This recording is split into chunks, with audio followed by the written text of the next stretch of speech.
Ever since I was a kid, I'd been fascinated by the strange wooden board hidden in the attic.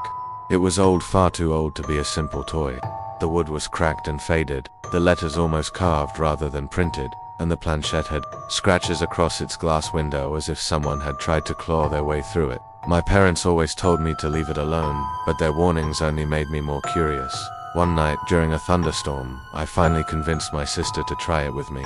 We carried the board downstairs, set it on the dining room table, and lit every candle we could find. The shadows of the flames stretched across the walls, making the room feel like it was alive. We placed our hands on the planchette and asked the question everyone always asks first: is anyone here? At first, nothing happened. The silence was heavy, broken only by the rain against the windows.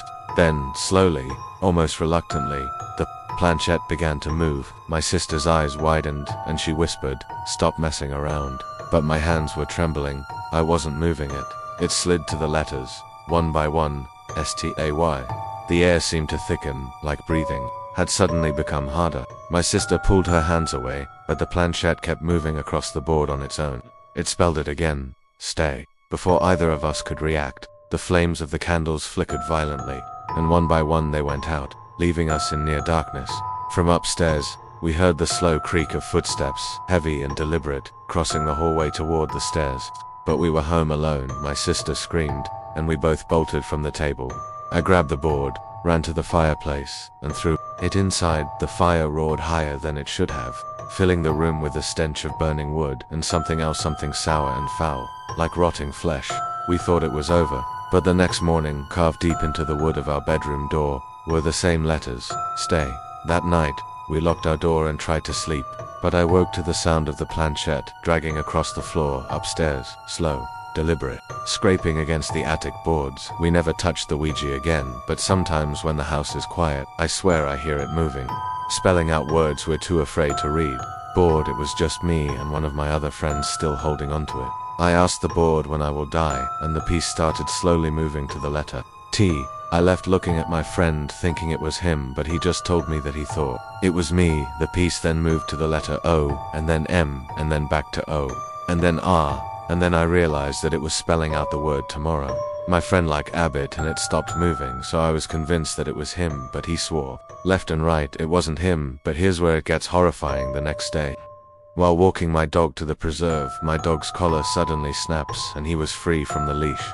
He darted into the road and I immediately chased after him, only to hear the horn of non-coming car blaring and getting louder. I drove as fast as I could out of the way, just barely grazing the car with my foot as a pest, but it didn't end there.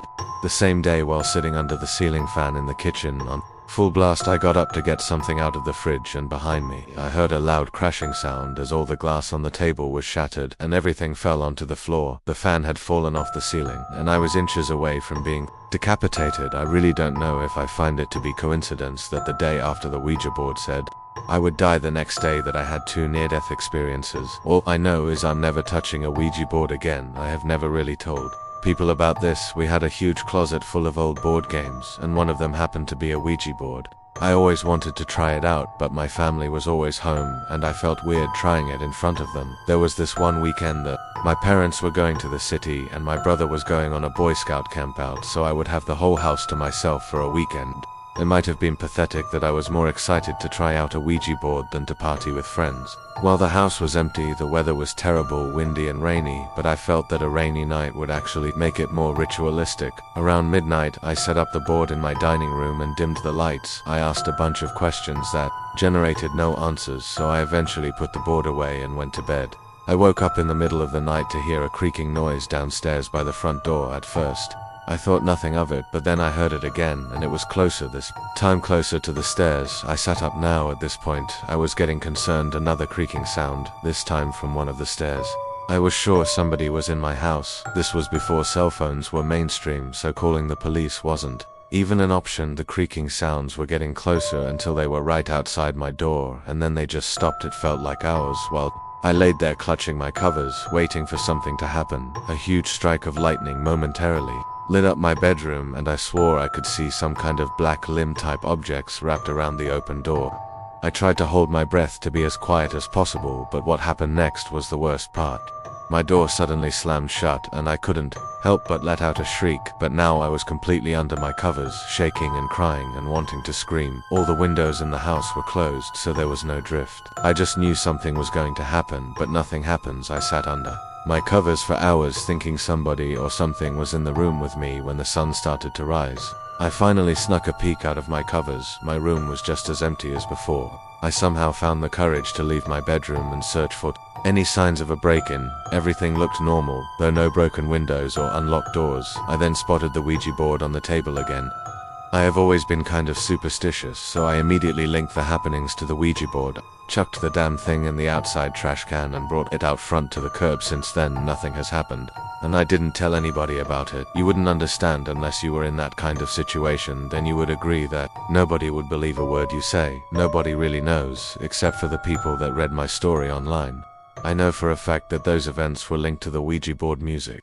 I can tell you from personal experience that triangle Ouija board is a huge mistake. It was the summer of 2013. My friends had a vintage Ouija board that was allegedly worth a decent amount of money.